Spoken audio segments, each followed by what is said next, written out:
안녕하십니까. 주요 국내외 뉴스를 통해서 주식 투자의 포인트를 살펴보는 크로스체크 이데일리 이정훈입니다.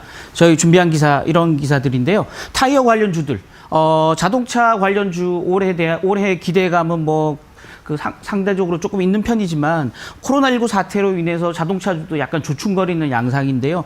거기 들어가는 부품 중에 하나이다 보니까 타이어 관련주들도 약간 단기적인 좀 어려움을 겪고 있다라는 얘기고요.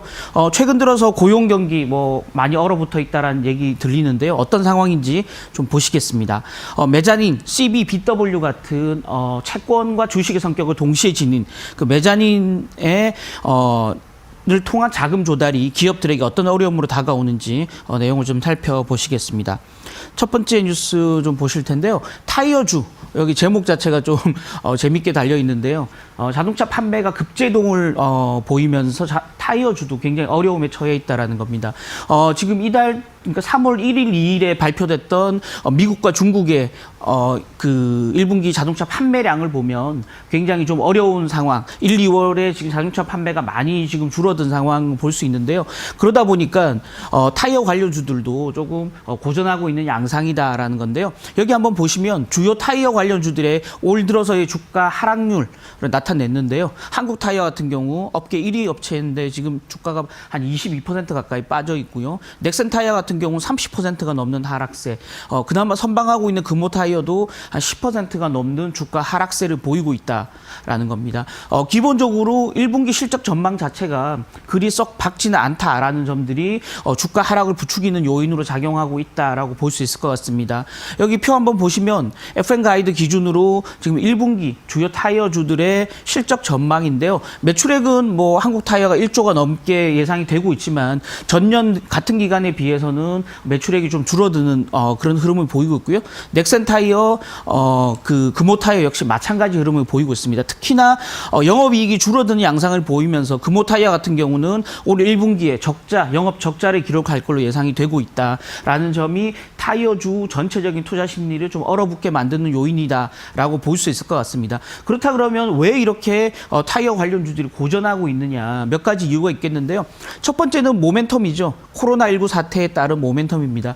국내 타이어 업체들 같은 경우는 중국의 수요가 많다 보니까 중국 자동차 시장을 노리고 중국 공장을 많이 만들어뒀는데요. 그러다 보니까 한국 타이어 또 넥센 금호 공이 중국에서의 전체 타이어 생산량이 20% 30% 이루고 있는 상황. 그러다 보니까 코로나19로 인해서 조업이 여의치 않다. 그럼 타이어 생산량이 줄어들 수밖에 없겠고요. 또 전체적으로 코로나19 사태로 인해서 투자 심리, 전체적인 경제 심리가 얼어붙으면서 자동차 판매도 줄어들고 있다. 따라서 자동차에 들어가는 타이어의 탑재량이 줄어들 것이다. 라는 점들이 전체적으로 그 타이어 관련주들이 주가를 밑으로 끌어내리고 있는 요인이다라는 거고요. 두 번째 요인은 국내에서의 수요 감소 부분이 크게 작용하고 있다라는 겁니다. 지금 제가 데이터를 살펴보니까 작년 같은 경우 해외에서 들어오는 수입산 타이어의 국내 판매는 한 15% 이상 늘어난 반면에 우리나라 타이어 업체들이 만드는 타이어의 생산량은 3.5%나 줄어든 상황입니다. 최근 들어서 국내 현대차, 기아차 이런 자동차 브랜드들이 고성능의 고급차를 주로 지향하는 흐름을 보이다 보니까 국산 타이어를 탑재하기보다는 상대적으로 성능이 더 좋고 고급 브랜드로 인식되고 있는 수입산 타이어를 많이 탑재하고 있다라는 부분들이 국내 타이어 업체들의 어려움을 더 크게 만들고 있다는 겁니다.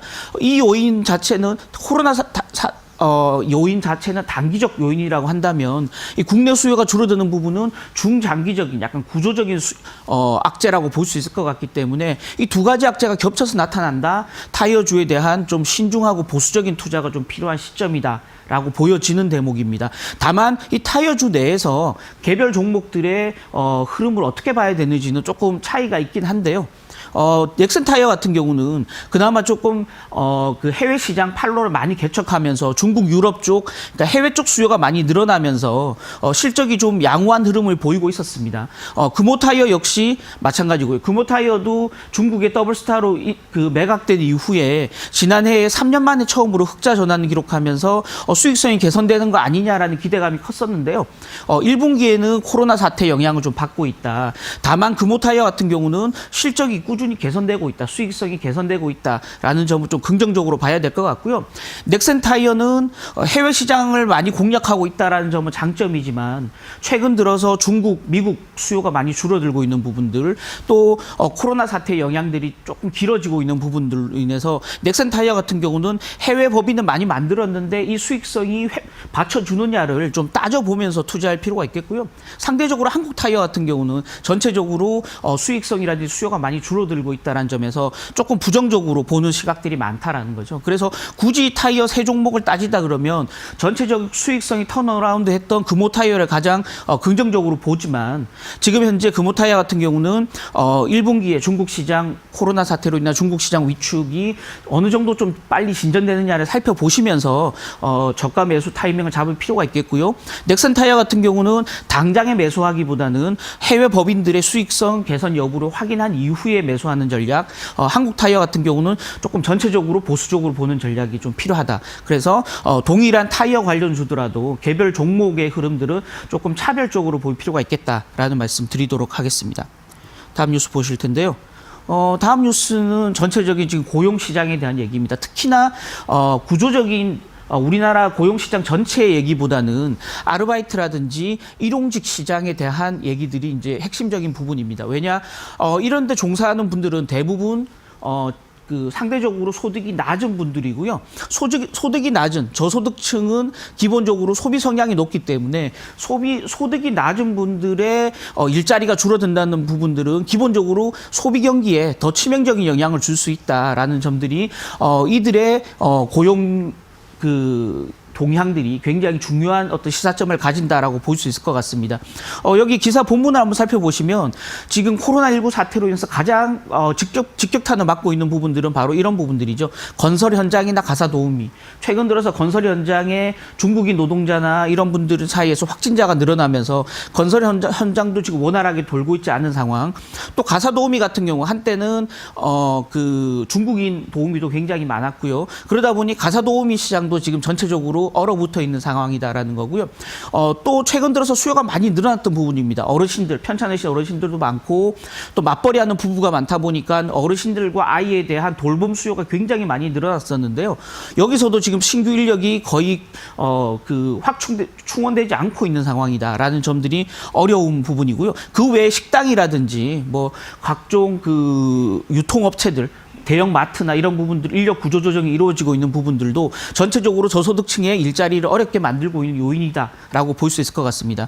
여기 알바본에 나와 있는 지난달 일용직 단기 계약직이죠. 일용직의 구인 구직의 증감률이 나타낸 표인데요. 보시면 경기가 어렵다 보니까 일자리를 찾으려고 하는 구직 수요는 18%나 늘어나고 있는 반면에 실제 기업들이 자영업자들이 고용하려고 하는 구인 수요는 5% 가까이 줄어들고 있다는 겁니다. 즉 구인과 구직 사이에 급격한 갭이 벌어지면서 미스매칭이 발생하고 있고요. 이에 따라서 실제 일자리를 얻는 수요는 더 줄어들고 있다는 겁니다.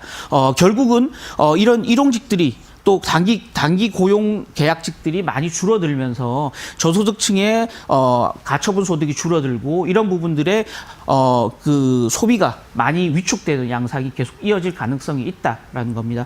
아시다시피 지금 11조 7천억 원의 추경이 편성되면서 전체적으로 내수를 부양하는 수요가 많이 늘어나지 않겠냐라는 기대감들이 있는 반면에 여전히 이렇게 코로나19 사태로 인해서 어려움에 처해 있는 저소득층이 굉장히 많이 늘어나고 있다라는 점들은 기본적으로는 내수주에 대한 소비주에 대한 좀 부정적인 인식을 줄 수밖에 없는 요인이다. 다만 최근 들어서 국내 유통이나 소비주들의 주가가 많이 하락하고 있다 보니까 이 중에서도 펀더멘탈이 굉장히 양호한 내수주에 대해서는 집중적으로 좀 매수하는 전략이 필요하겠지만 전체적으로 소비 관련주들에 대해서는 조금 보수적으로 볼 필요가 있다라는 말씀 다시 한번 드리도록 하겠습니다. 마지막 뉴스 보실 텐데요. 마지막 뉴스는 메자닌에 대한 얘기입니다. 메자닌 조금 생소한 개념일 수도 있는데요. CB 또는 BW 이렇게 채권과 주식의 성격을 동시에 가지고 있는 우리 금융투자 상품을 우리는 메자닌이라고 하는데요. CB 같은 경우는 일단 채권으로 발행되죠. 채권으로 발행돼서 발행되자마자 쿠폰 금리 일정 부분의 금리가 부여되고요. 그래서 전환 시점 3년 후에 주식으로 전환하겠다, 5년 후에 전환하겠다. 이 전환 시점 이전까지는 채권처럼 따박따박 채권 투자 수익과 금리를 동시에 수익으로 낼 수 있는 반면에 일정 기간이 지나고 나면 주식으로 바꿀 수 있다. 채권을 주식으로 바꿔갈 수 있다라는 점에서 우리는 이 CB를 전환사채라고 얘기하고요. BW는 신주 인수권부 사채라는 개념으로 역시 금리 상품인 반면에 일정 기간이 또 약정된 기간이 지나고 나면 신주를 새로 주식을 찍어서 그 주식을 채권 대신 주식을 달라라고 요구할 수 있는 권리가 붙어 있는 상품 우리는 BW라고 하는데요. 이걸 통칭해서 우리는 메자닌이라고 부릅니다. 메자닌이 왜 이렇게 발행량이 늘어났었냐? 바로 정부가 코스닥 시장 활성화 대책을 통해서 여기 줄임말인데요. 코벤 펀드라고 돼 있죠. 코스닥 벤처 펀드라는 걸 많이 조성을 했고요. 여기 코리아 벤처 펀드의 그 출범 주역이었던 그 당시 최종구 금융위원장이 지금 코리아 벤처 펀드에 코스닥 벤처 펀드에 가입하는 그런 장면인데요. 이러다 보니까 시중에는 대략 3조에서 4조 원 정도의 그 코스닥 벤처 펀드가 조성이 됐고요. 이 코스닥 벤처 펀드는 펀드 내에 일정 부분 15에서 30% 이상을 이런 메자닌으로 무조건 편입을 해야 된다라는 강제 규정이 있었기 때문에 이 펀드 발행량이 늘어나면서 판매량이 늘어나면서 CB나 BW를 많이 찍어야 이 펀드 내에 이 상품들을 편입할 수 있었다라는 거죠. 그러다 보니까 굉장히 기업 구조가 좋지 않았던 재무 구조가 좋지 않은 좀비 기업들까지도 마구잡이로 CB나 BW 발행했고요. 이렇게 발행된 그 CB나 BW가 코스닥 벤처 펀드에 대거 편입되면서 굉장히 지금 이 물량이 늘어났었다라는 거죠. 다만 이 CB나 BW 같은 경우도 채권처럼 약정 기간이 있다 보니까 일정 시점이 되고 나면 주식으로 전환되지 않을 경우에는 채권을 상환해야 되는 부담이 생긴다는 거죠. 그래서 우리 CB에는 흔히 채권 상환의 두 가지 개념이 있는데요. 콜옵션과 풋옵션이 있습니다.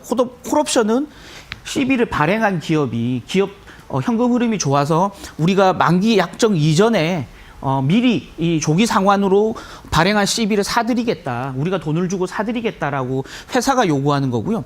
이 풋옵션은 이 CB를 인수했던 투자자들이 우리 니네 회사 못 믿겠으니까 지금 빨리 현금으로 돌려달라라고 요구하는 게 이 풋옵션이라는 겁니다. 문제는 콜옵션일 경우는 해당 발행 기업이 굉장히 기업 상태가 좋은 거지만 풋옵션이 늘어난다는 말은 그 CB를 발행한 기업들이 굉장히 어려움에 처해 있다는 거죠. 여기 그래프를 한번 보시죠. 코스닥 기업들이 발행한 CB나 BW 풋옵션 투자자들이 해당 코스닥 기업을 못 믿어서 돈을 돌려달라라고 요구하는 비중이 굉장히 빠르게 늘어나고 있다는 겁니다. 여기 검은색으로 나타낸 거는 건수고요. 무려 90개 기업의 CB에 대해서 돈을 돌려달라라고 요구하고 있다는 거고요.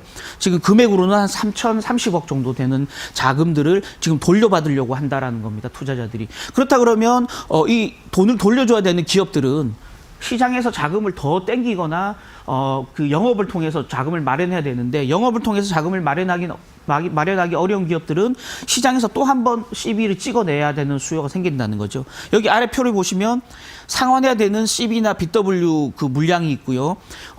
헬릭 스미스 같은 경우는 총 550억을 상환해야 되는 위기에 처해 있고 그에 따라서 CB 800억을 새로 찍어서 이 돈을 갚겠다라는 겁니다. 근데 지금 아시다시피 시장 상황이 썩 좋지 않다 보니 이 800억을 조달하기가 수월치 않다라는 거죠. 여기 나와 있는 다른 기업들도 마찬가지로 이 돈을 갚기 위해서 새로 또 돈을 빌려야 되는 상황에 처해 있다라는 겁니다. 결국은 시장 자체가 원활하게 돌아가지 않는 이상 또 코스닥 시장이 다시 엄청난 활기를 띠지 않는 이상에 이 기업들이 제대로 자금을 조달해서 재무 상황을 계속 안정적으로 유지해 나가기가 어려운 상황에 처할 수 있다라는 겁니다. 따라서 지난 2018년도에 있었던 코스닥 벤처펀드 붐에 편승해서 CB나 BW로 자금을 많이 조달했던 기업들 같은 경우는 만기가 언제 돌아오는지를 확인한 이후에 그런 기업들에 대해서는 조금 보수적이고 신중한 투자 전략을 세울 필요가 있다라는 말씀 드리도록 하겠습니다. 저희가 준비한 기사는 여기까지고요. 간밤에도 뉴욕 증시는 급락을 했습니다. 최근 나흘간 다우지수 기준으로 보면 1000포인트가 오르락 내리락 하는 그런 롤러코스터 장세가 보였는데요. 우리 롤러코스터를 타면 롤러코스터를 즐기는 사람이든 두려워하는 사람이든 반드시 해야 될 공통적인 일은 안전벨트를 꽉 쥐어매는 그런 어떤 선제적인 조치가 필요한데요. 지금 시장이 많이 흔들리고 있다 보니까 안전벨트를 타이트하게 매는 그런 전략이 필요하다라는 말씀 다시 한번 드리겠습니다. 지금까지 이정훈이었습니다.